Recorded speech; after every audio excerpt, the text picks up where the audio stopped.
Hello everyone. In this video, I'll show you how to transfer data between two laptops using an Ethernet cable. Perfect if you need to move files without an external hard drive.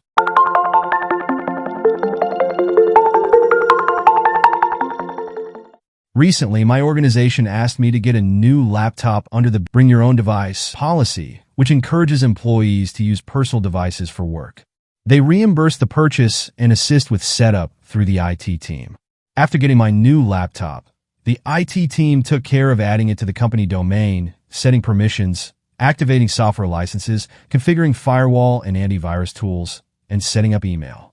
Then I needed to back up and transfer data from my old laptop before returning it.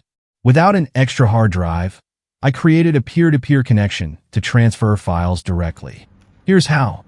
I connected an Ethernet cable from my old laptop to the new one. On the old laptop, I set the IP address to 192.168.1.1.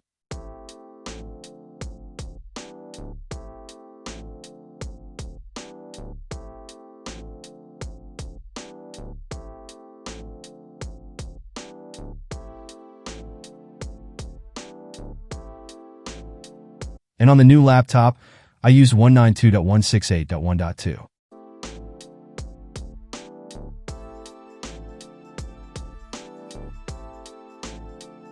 After verifying the connection with a successful ping from the old laptop to the new one,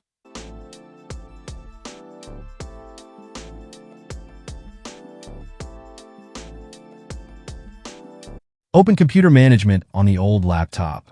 Under Storage, select the D drive, enable sharing, and make it accessible.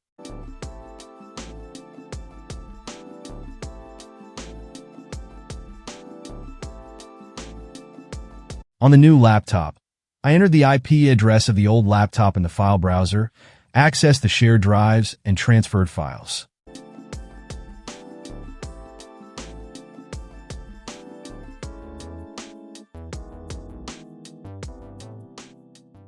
I repeated the steps for the C drive to complete the backup. This setup let me transfer all files smoothly without extra hardware. I hope this guide helps you move your data. Don't forget to like, share, and subscribe for more tech tips. Thanks for watching.